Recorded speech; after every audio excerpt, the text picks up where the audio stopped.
Welcome to the MedSynapse podcast. I am Dr. Simran, and today we are diving into life with type 1 diabetes, challenges and triumphs. Did you know that nearly 40% of individuals with type 1 diabetes experience severe hypoglycemic episodes at least once a year? This startling statistics highlights just how challenging diabetes management can be. We are thrilled to have Dr. Unnikrishnan with us, who is a leading expert in diabetes management and is the CEO of Chelaram Hospitals. Thank you. It's a pleasure for me too. Thank you for organizing this. Thank you, sir. So, moving ahead, I just wanted to know that what all experiences you hold while treating your diabetes patients and what all stories you might have come across when you treat such patients. So, if you can just share a bit of that, and most importantly, we would want to know that what made you actually opt for this diabetes care specialty particularly? Well, that's a nice question. Whenever somebody is asked, especially these days when startup founders are asked, why did you start this or why did you do this? People come up with some fantastic stories that, oh, my uncle had it, or my aunt had it, or my mother had it, or my Facebook friend had it.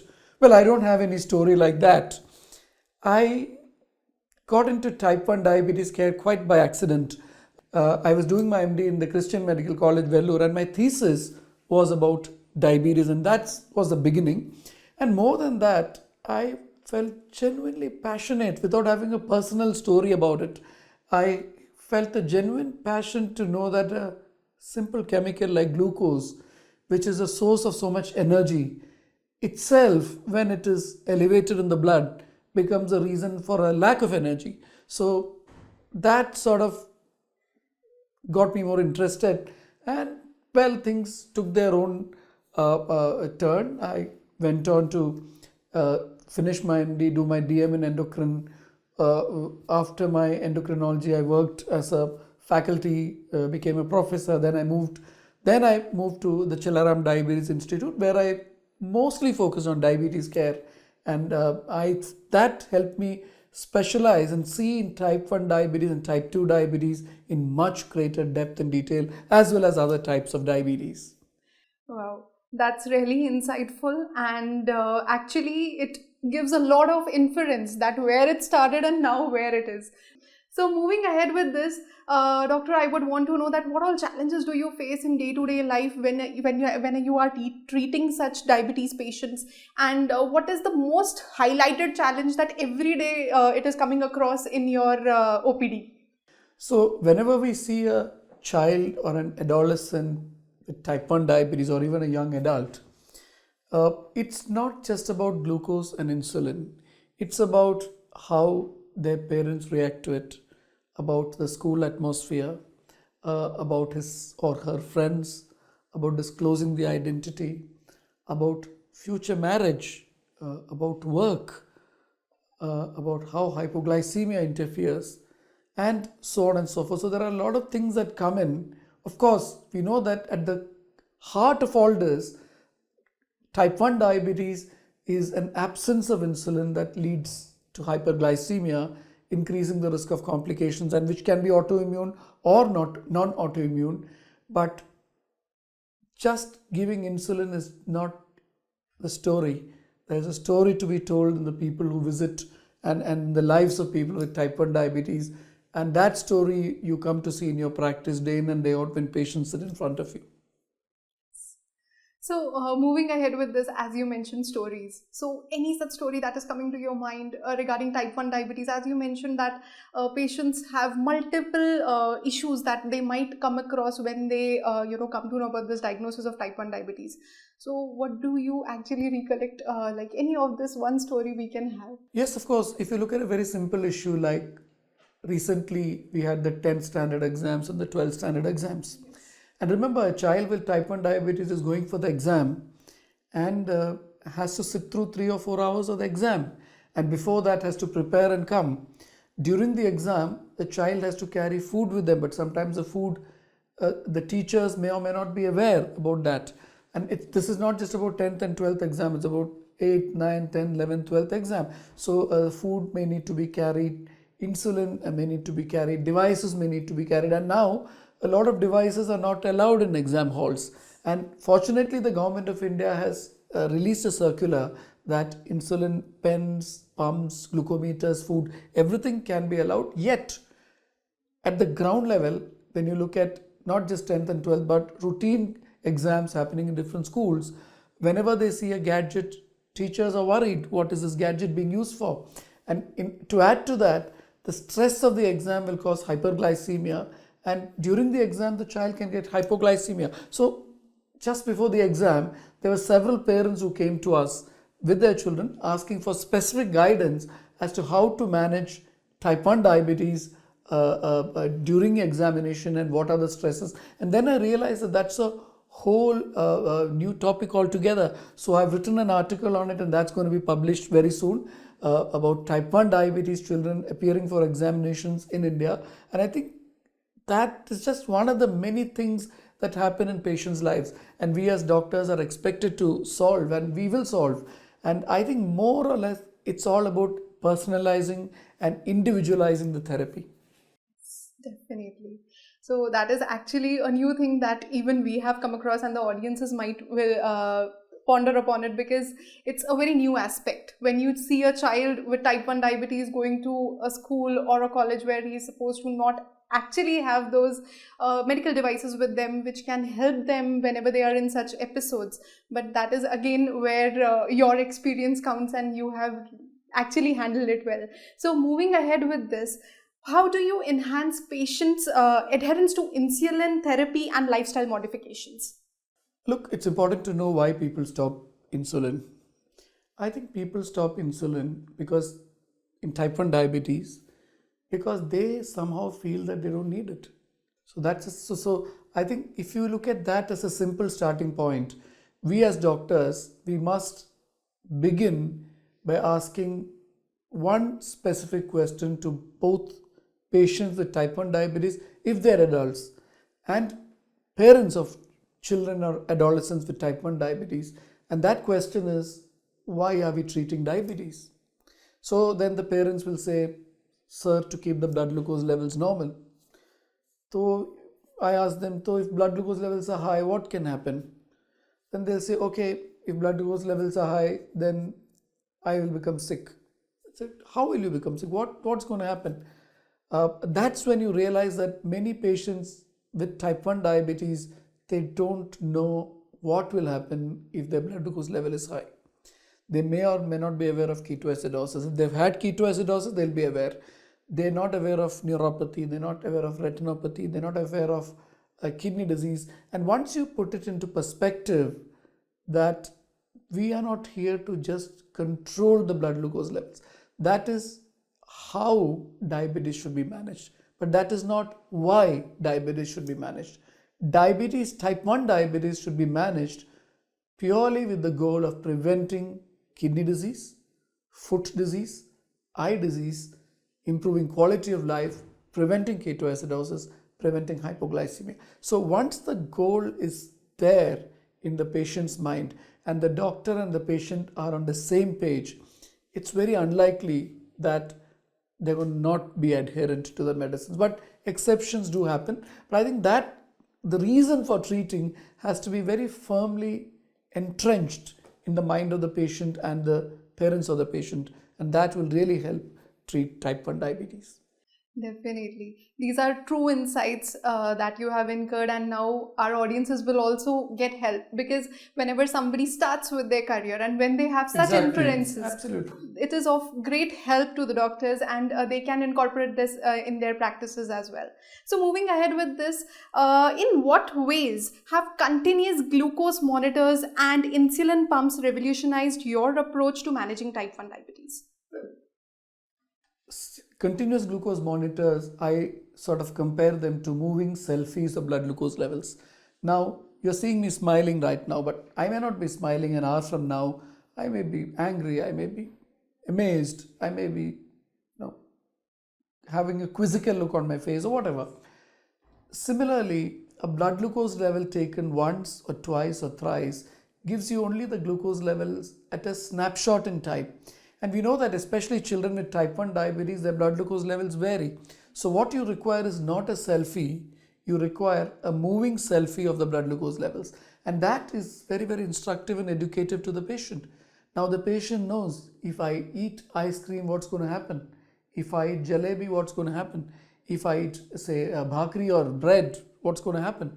So this motivates the patient to make changes, to choose dietary patterns which will help them and which they like. And eventually that translates into better sugar control.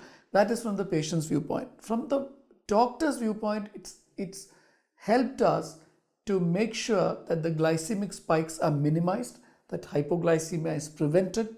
And I think one of the most important things for both doctors and patients is hypoglycemia prevention.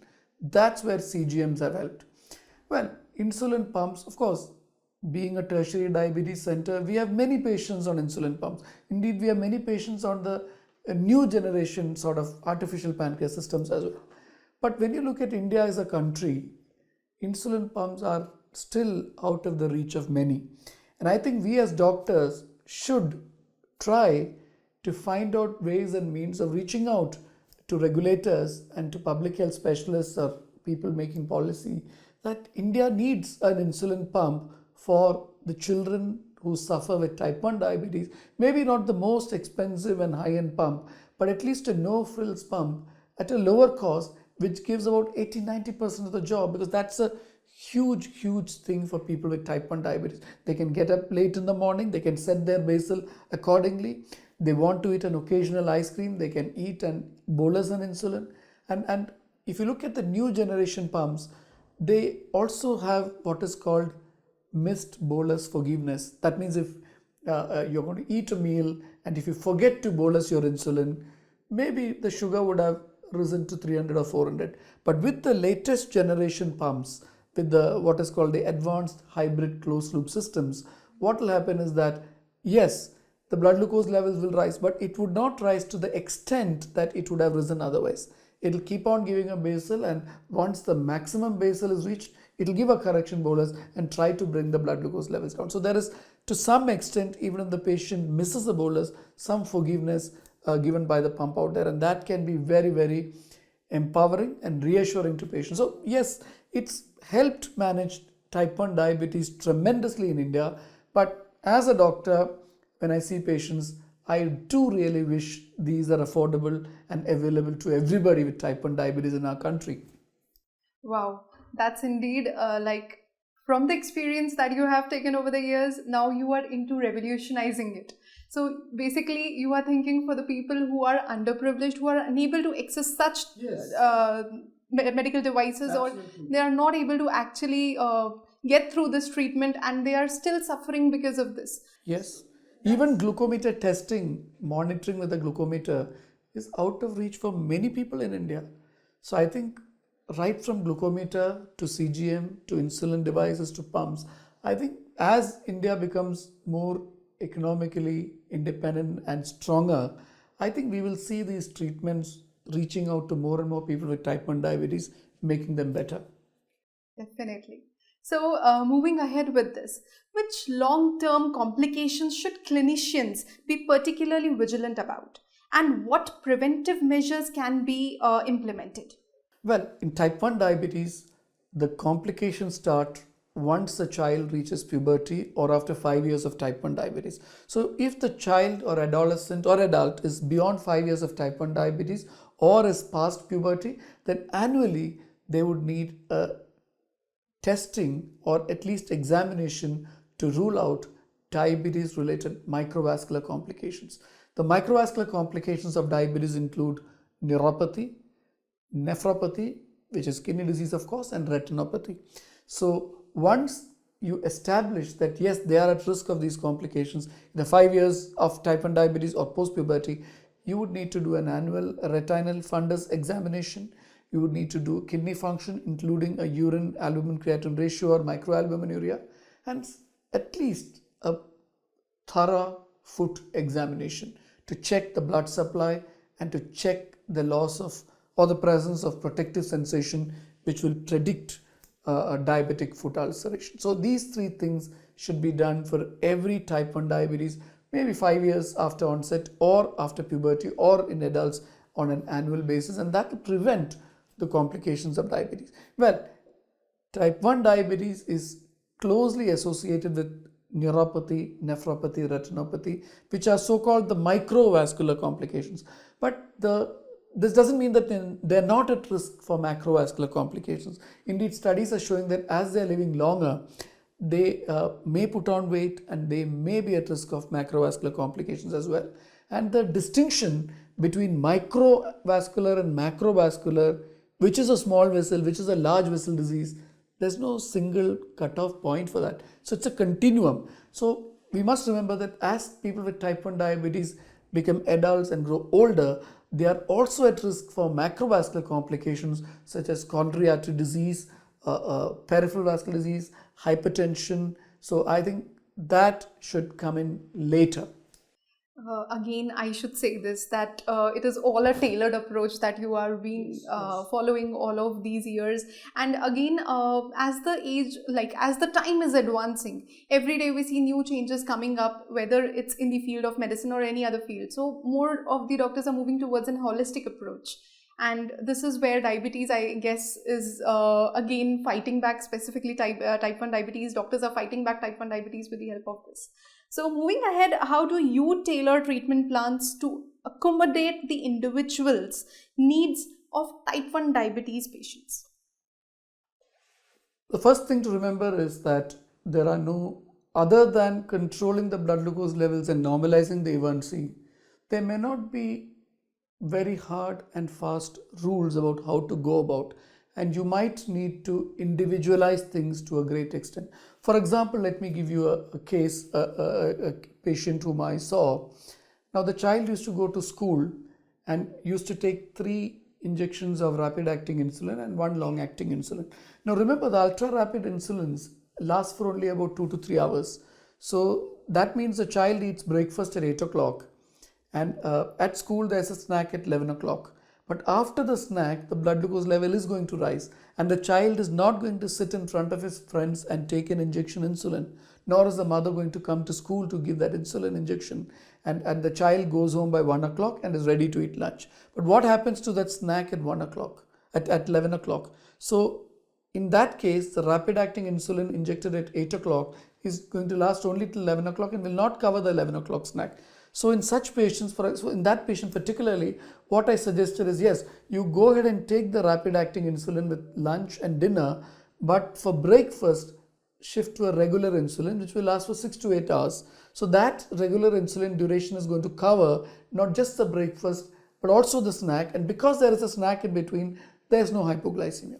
Well, is it evidence-based? Is there a randomized control trial to show it? No. But your patient sitting in front of you at that point requires help, and our duty is to tailor the treatment to the need of that patient. So that's how a type 1 diabetes, you'll have to discuss, you'll have to spend time with the patient. So therefore many people believe that type 1 diabetes treatment is time consuming. It is, because you are going to have to solve the problem. You're not like adults. You're saying that, you're taking 15 units of glargine, make it 20. No, you'll have to really go ahead and solve the problem, because both for the child and the parent, each glucose fluctuation is important, and that hypoglycemia can be really a matter of great fear for the child and the parents, and you'll have to reassure them. Definitely. So again, this is setting high standards of taking care of type 1 diabetes patients, because you are incorporating such great things, because it's not only the medicines or the insulin or any other thing that is going to help the patient. It is always the doctor who actually heals the patient, and this is how listening to the patient would definitely help. I have just heard about a case study that you have shown me, that we have listened to it right now. So what all other case studies can you share with us regarding the same patients who have type 1 diabetes in the past, and they have recovered from such approaches or such holistic approaches that you follow in your treatment? Well, I think we as doctors, I'm sure the audience of doctors will also agree that in type 1 diabetes, the degree of personalization is really very, very important. And what you will find is that hypoglycemia is one of the things that worries parents the most. And one thing, and I've seen this many times in many patients, is that hypoglycemia, when the patient can afford, and if the patient goes for an advanced hybrid closed loop system, which can actually predict the hypoglycemia. That means it's not the pump, it's an insulin pump therapy. The pump is going to switch off before there is hypoglycemia, predicting there is hypoglycemia. So that is very important. But not everybody can afford the insulin pump. So what to do? So whenever children, for example, I had a patient who used to regularly have nocturnal hypoglycemia, and what you can do in that situation is to make sure, insist on a bedtime snack, and also insist on a rapid acting insulin at dinner rather than a regular insulin, because if the child takes a regular insulin like the traditional plain regular insulin at say 8 o'clock, that insulin is going to last till 2 o'clock at night, and that might result in nighttime hypoglycemia. Therefore, at night, a rapid acting insulin is always better, and also a snack at bedtime might prevent it. And remember, the snack also needs to be carefully titrated. Some people give an apple as a snack, but an apple will produce an increase in blood glucose levels and a rapid drop. If the child is going to take an apple, you can give the child a piece of cheese or some almonds, because that will allow the glucose in the apple to get absorbed slowly across the night. So this is what I did for a recent patient with type 1 diabetes with nocturnal hypoglycemia, and the results were quite satisfying, because even without a CGM, the parents used to get up at 3 o'clock and monitor the sugar, and when they did that, they found that the blood glucose levels were very good. So these are some of the things which you have to use to individualize care and make sure that your patients' lives are protected. The case study is both inspiring and as well as instructive. So, moving ahead with this, what recent research or emerging treatments in type 1 diabetes do you find most promising? Well, one of the most exciting things about type 1 diabetes is that for the first time, there is hope that type 1 diabetes can be treated. And that happened in 2022 when the US FDA approved a drug called teplizumab. So teplizumab is a drug that can delay the onset of type 1 diabetes.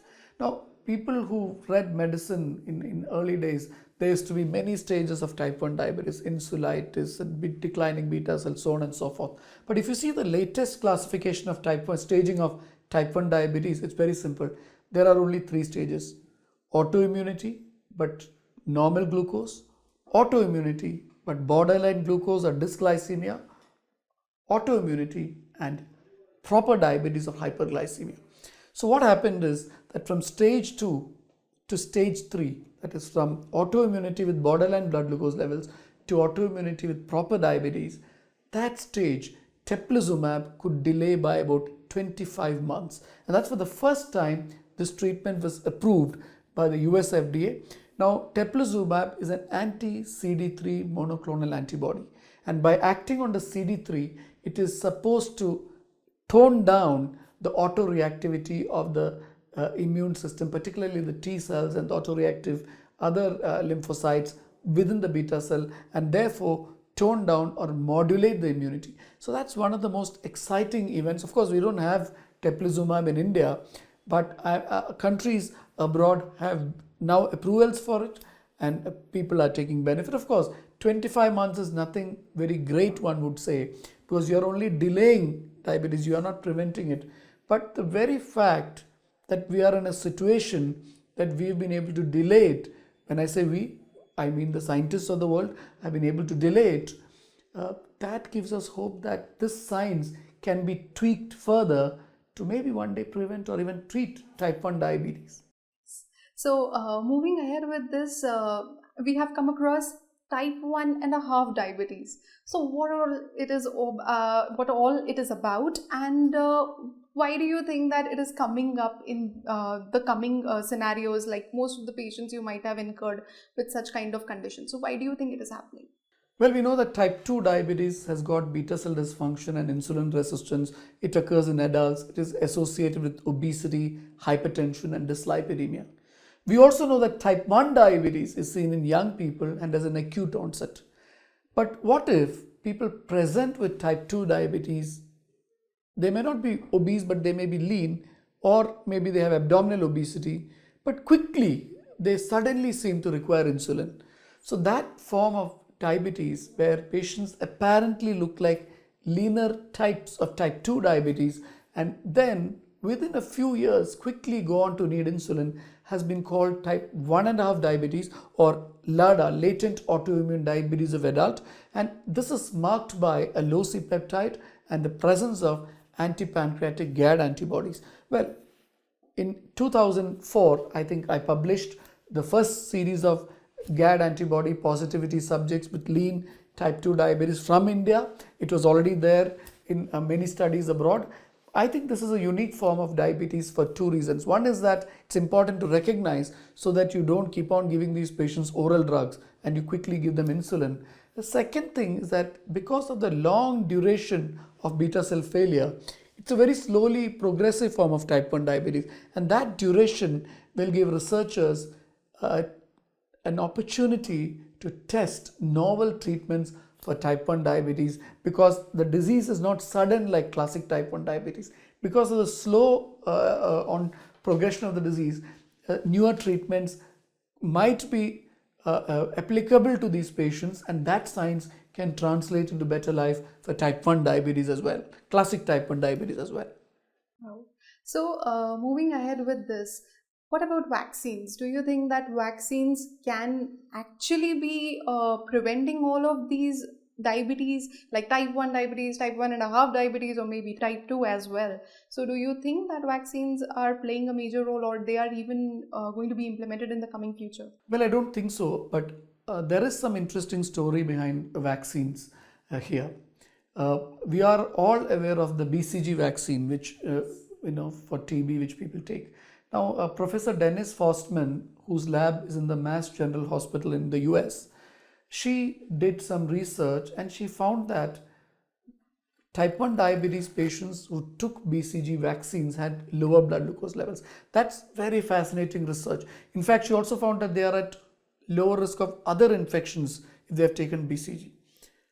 BCG further studies, when they were done, did not seem to show any strong benefit, but still the weak benefit could be used by scientists to understand how the autoimmunity plays out in type 1 diabetes and how some different immune-based therapies can be explored. So, while there's no vaccine for type 1 diabetes, a simple BCG vaccine, which we all take in India, seems to have been an inspiration for understanding pathophysiology-based treatments for type 1 diabetes. So that's the fascinating story out there, and you can look up the very interesting work done by Professor Dennis Faustman in the USA, and you can see her papers, and those papers are very, very instructive to read.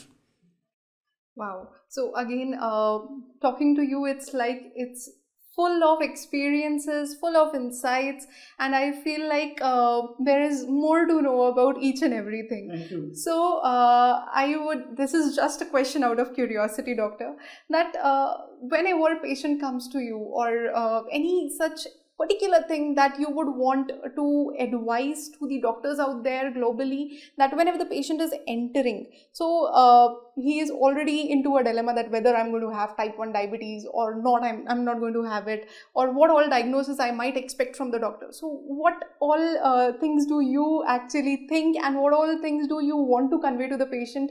Just a tip or a trick for the doctors out there. Well, I have to, first is that if you see a child with newly diagnosed type 1 diabetes, be prepared for a long consultation. You cannot finish that patient's consultation quickly and go on to the next patient. Your OPD is on hold because the child is suddenly been diagnosed, parents are crying, they're worried, child requires insulin, injection lifelong, and you need to be willing to spend time with that patient for education and awareness more than just prescribing insulin. That's the first thing. Second is, in type 1 diabetes, I think wherever possible, appropriate glucose monitoring. I'm not saying CGM, but either self-monitored blood glucose levels or CGM. I think these two must be properly instructed to patients with type 1 diabetes, and you'll see them doing better. So that's again a success that actually your smile shows that success that your patients might have achieved over the period of time, and that actually keeps a doctor growing and motivated over the years. And this is how basically doctors actually feel confident while treating their patients. And listening to the stories, it was really helpful. So I just want at least one more story that we can come across from you regarding anything that comes to your mind regarding type 1 diabetes that is exceptional, that actually gives you an insight or maybe an experience that it wouldn't have happened with anyone. Well, I think one of the things about type 1 diabetes care, fascinating thing is that you are treating the patient is getting better. But here you have patients who are willing to coach other patients. And that's the fascinating thing about type 1 diabetes. Very few diseases you will have a patient who will become a diabetes educator. I know many type 1 diabetes people who have become diabetes educators. I know type 1 diabetes people who have gone on to coach other people with type 1 diabetes, provide them support, provide them confidence. And I think that if you can get a few of your patients to be champions of type 1 diabetes care, that will do two things. That will provide a lot of confidence to the other people who are suffering from type 1 diabetes. And number two, it will remove medical misinformation. There's a lot of misinformation about type 1 diabetes. Some people believe that type 1 diabetes doesn't require insulin and so on and so forth. I think having a patient talk about their experience to other patients, that I found very instructive, whether it is for CGM, whether it is for pump, whether it is simply for psychosocial support. So get at least one or two of your type 1 diabetes patients to be champions for the care of other people with type 1 diabetes. And then you've got a great thing going for the rest of the patients with type 1 diabetes. Wow, that's again a lesson for all the doctors out there, that diabetes champion, we have it. The word that we can all incur, and all the doctors out there who are practicing this can incur this into their practices. So moving ahead, sir, would want you to actually let us know your experience with us, and how did you feel about this podcast, and most importantly, what is your view on the MedSynapse podcast or MedSynapse platform, and how do you think that it is benefiting the medical community out there? I think there is a need for high quality information today, and there is also need for genuine information that comes from the heart of the doctor to other doctors, where doctors can speak one-to-one with each other in their own community and discuss and define treatments and look at the way forward. I think MedSynapse forms a platform for all these, with good quality scientific communication delivered with quite good technical backup and organizational backing. So I think together MedSynapse is a pretty good platform for doctors to learn, for doctors to discuss, and for doctors to find ways how they can treat patients better. So thank you, MedSynapse, for helping doctors help their patients. Dr. Unnikrishnan, we are deeply grateful for the time you have taken to share your expertise with us today. Your detailed insights and the wealth of experience you have provided offer immense value to our audiences. Your dedication to advancing diabetes care is truly commendable, and your contribution have certainly enriched our discussion today. Thank you, and thank you for having me here. Good wishes to everybody out there as well. Thank you. If today's conversation has inspired you or piqued your interest, we invite you to explore further by visiting our website. For healthcare professionals who are keen to voice their perspectives or engage in future discussions on MedSynapse, please reach out to us at support@medsynapse.app. We welcome the opportunity to collaborate and feature more voices that drive innovation in healthcare.